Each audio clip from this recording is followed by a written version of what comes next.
Now it's that time of the year again, it's the festive season, and if you've been working so hard to get your body in top shape, how do you keep your body composition over this time? I'm going to give you guys some awesome tips on how you can do so.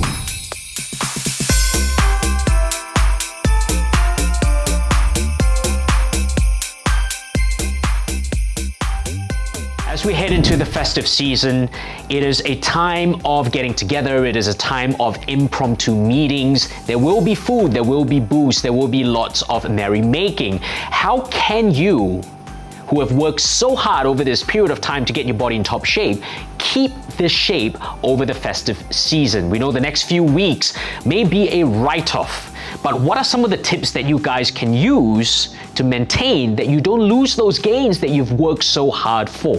The first tip and the point that I'm going to talk about is actually learning to keep your insulin sensitive prior to a big feast. Now, what I mean by that is maintaining that your body will be able to utilize those nutrients that you're going to be taking in from the feast itself, the carbs, the fats, the proteins, and anything that goes with that, and utilize it well. So how do you ensure that your body is the most insulin sensitive prior to indulging in the meal in front of you?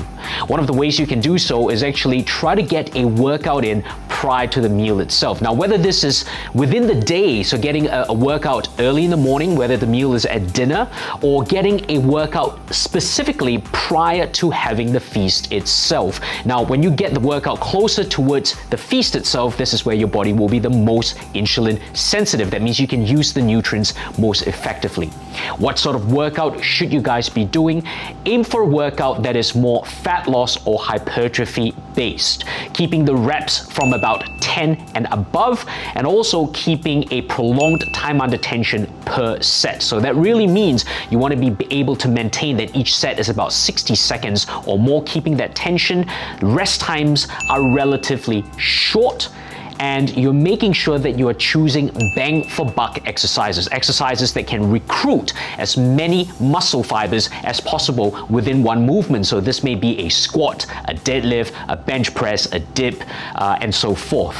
Making sure that all these variables are within the workout itself would maintain and ensure that you are the most insulin sensitive prior to that meal. That means once you start to drain your muscles of all its glycogen within the workout itself, this is where when you indulge in that meal, all those nutrients that you consume can be shuttled to help recover, to reglycogenate your muscles, and will be put to good use. So if you can, get a workout in prior to having that awesome meal. Tip number 2 is aim to have a protein goal. A protein goal is extremely important. You guys who have worked so hard to build your physique would have realized that you have set a goal of a certain amount of protein that you need to consume per day. This is perhaps based on your body mass, your lean body mass. Protein is important for you to build more muscle. It's important for recovery. But often within this time of feasting, we tend to deviate from the amount of protein that you have during the day itself. And often this can be because alcohol is being served first during the feast. And also there are a whole range of goodies that you typically won't find through the year that you will be attracted to go for first. Things like your custards, things like your cakes, things like your sweet foods, your desserts, and so forth. Now, with the whole hoo-ha of food in front of you, you may actually forget conveniently to have protein. And this is exactly what I need to remind you of. So when you do have a big feast in front of you, the first thing that you should aim for is a protein goal. A protein goal establishes that the priority of the feast is actually having your protein first. Now, for one, when you start to have protein, and this could be, for example, 200 grams of meat that you might go for first, it also prevents you from getting too hungry. It also mitigates an insulin spike. So maintaining that you have your protein first would also allow you and guide your decisions on what foods you're going to be having throughout the entire feast. Often if you have really carby foods first, this is where you spike insulin, and the subsequent decisions for foods could be based on sweets and carbs because you do feel tired as your insulin drops. Having protein allows you to stabilize the blood glucose level, and so the decision on choosing foods within the feast itself will tend to be better decisions. Then you can also, once your protein goal is being met, start to enjoy the carbs, the sweets, and so forth, but at the same time knowing that your stomach is not completely empty and you wouldn't go crazy on eating the sweet foods. The last reason why I think a protein goal is very important is if you will be drinking, and I assume you will be, protein really helps to slow down the emptying of your stomach as well as the absorption of alcohol. And that's really what you want to avoid, because otherwise, you might be creating a scene, who knows, with the alcohol that you're taking in. So protein, set a protein goal. It's extremely important. It is one of those things that is very simple to forget, especially when you are surrounded with great foods and foods that are typically sweet, but it is also the one thing that would help you within the feasting time. The third point in keeping your body composition is to learn to be flexible with your calories.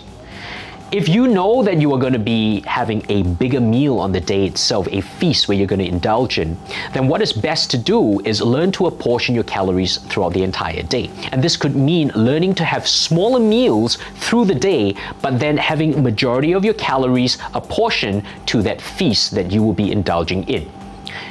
How does this help?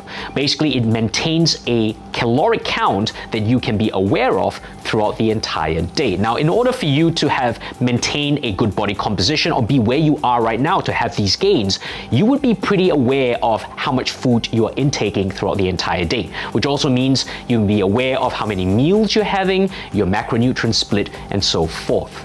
Now, if you are in this particular position, then you would also know during your first meal, meal number 1 or meal number 2 and 3, how much you're actually having.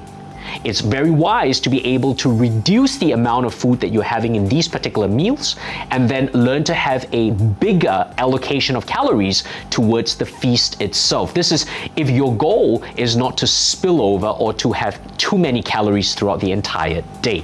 So a strategy by being flexible with how you apportion your calories throughout the entire day can actually really be helpful if you want to maintain your body composition. Now, when talking about apportioning out your foods, you notice that I don't talk about cutting out meals completely. Now, even though this is a way of being flexible with your calories, when you do cut out meals itself, you tend to get extremely hungry, especially if your feast is going to be at dinner. So then you are getting extremely hungry by the time you arrive at the feast. Your eyes will be bigger than your stomach, and guess what? You will tend to overeat during this time. In fact, you will tend to inhale your food as opposed to enjoy your food. Now, this defeats the entire purpose of being flexible with your calories in order to maintain a particular caloric count throughout the entire day, because you will overeat and potentially overdrink from alcohol as well, which also means that you are putting in a ton load more calories than you should have. So the strategy of cutting out calories probably will backfire on you if you skip the meals entirely.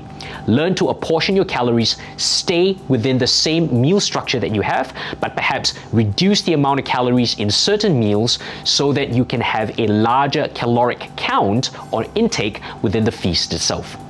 Tip number 4 is probably your favorite tip, and this is the tip about drinking. What about drinking? Let's face it, you're gonna have a drink or two at a party. Majority of you who will drink would definitely not want to miss out on this. But when you do drink, what are the things that you can do to prevent over drinking? Now, I'm sure you don't go to a party with the intent of getting drunk, and if you do, then this tip will not help you nor save you. However, if you do want to go to a feast and enjoy yourself, then you got to be able to watch the amount of alcohol that you put in as well. One of the things I always tell clients is that you don't want to be drinking your calories, rather you want to be eating your calories, because it's very easy to keep drinking and increasing your caloric count without actually being too aware nor sober of what you're putting into your system. So here are some tips with regards to drinking itself. The first one I mentioned earlier, which is to have a certain amount of protein first. A protein goal, as I've mentioned earlier, will also prevent the alcohol from being absorbed too fast into your system. So that could be a baseline for yourself. Aim for protein first. But when it does come to drinking itself, how can you navigate your way around drinking too much? Perhaps be the designated driver.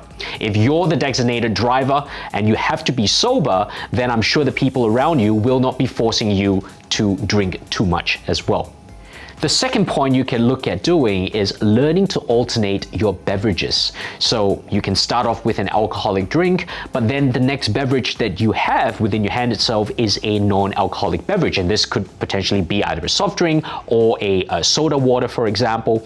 Especially if you're having mixed drinks, what you could potentially also do is change the ratio of what you put into those drinks, which means that you can ask for more soda as opposed to more alcohol within the drink itself. So long as you're holding a drink, I don't think you would feel socially awkward within the company that you're around.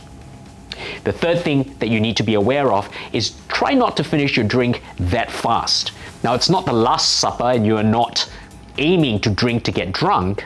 You want to be able to hold a drink in your hands and keep your glass relatively full, because if that's the case, you will find that people won't walk around wanting to pour more alcohol in your glass because it's there and it's already relatively full. So if you're sipping through the alcohol, that would actually help to sustain you to enjoy yourself within the party itself without people coming up to you and you feeling obligated to drink more. So holding a cup that is relatively full will definitely help as well.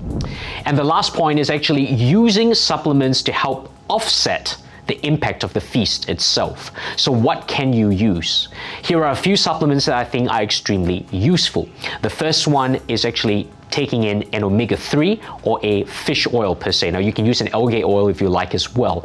A high quality omega-3 will really help to mitigate the amount of inflammation from the types of foods that you will be consuming in the feast itself. Now, bearing in mind as well, if you have actually been on a diet or on a nutrition plan all the way to the feast, you will be very sensitive to a lot of the processed foods that will be available.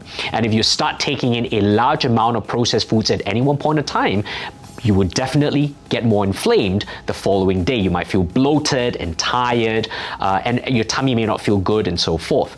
So using an omega-3 supplement and a quality omega-3 supplement can help to mitigate the effects of the inflammation that you will get from the types of foods that you will consume. So that's a good add. The second sub that I think is important to be added in is a HCl, hydrochloric acid, with a multi-spectrum enzyme. So the hydrochloric acid is specific to allowing your stomach environment to be optimal. That means that you'll be able to activate the protein enzymes to break down protein itself, but also addition of a multi-spectrum enzyme can be extremely helpful.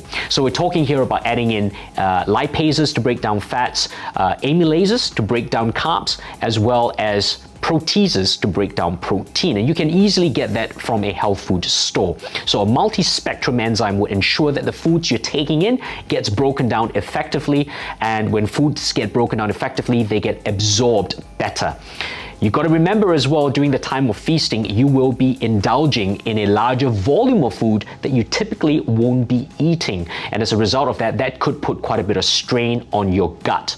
So a HCl and a multi-spectrum enzyme comes in very handy to increase the absorption ability of your gut itself and to prevent you from things like bloating or feeling ill after eating that much food. The third supplement to add in is a magnesium supplement. Now, magnesium is the supplement for insulin sensitivity. Bearing in mind as well, I know you'll be taking in whether it's alcohol or a ton load of sugar from the processed foods during the feast itself. You want to be able to make sure you are extremely insulin sensitive. Now, magnesium does a great job of that. Magnesium is also great to suppress cortisol or stress that may come from taking in that much processed food at any one point of time. But remember, when you do take in a magnesium supplement, learn to choose a high quality magnesium supplement that can be absorbed. So typically, if you're going for a magnesium oxide or a magnesium citrate, these sorts of magnesium chelates tend not to be absorbed very well. In fact, if you take that in larger quantities, you will get diarrhea because magnesium oxide or citrate in higher quantities are actually laxatives. So you want to aim for a different magnesium, something like a magnesium sulfate or a magnesium glycinate, magnesium taurate. Taking these magnesium supplements prior to the feast can ensure that you become more insulin sensitive for the feasting itself. And the last supplement that I think is extremely useful is berberine extract. Berberine extract is a phytochemical and active ingredient that is derived from plants, and it's used really to increase the insulin sensitivity of the individual, and research has actually shown it to be extremely beneficial for individuals with insulin resistance or diabetes itself. So a very useful supplement, best dose throughout the entire day. So guys, in summary, here are the 5 points that you will need to remember. The first point, aim to get in a workout prior to your feast. Increase your insulin sensitivity so you can use your nutrients effectively. Point number 2, have a protein goal prior to feasting itself. Aim for the protein first because there is a whole heap of benefits there. Point number 3, learn to be flexible with your calories, apportioning a larger portion of the calories to the feast itself. Point number 4, yes, you will be drinking, but there are ways on how you can limit the amount of alcohol that you have on the day so you don't blow out your entire caloric count. And point number 5, using a supplement stash of magnesium, omega-3s, digest aids such as hydrochloric acid and enzymes, as well as berberine to help offset the effects of the feast. So here's our last video for 2022. I hope you've enjoyed the entire range of videos that I filmed throughout this year, coming back to you with a fresh palette of content in 2023. Have a wonderful Christmas and make sure that you enjoy this festive season with family and friends. Signing out, see you next year.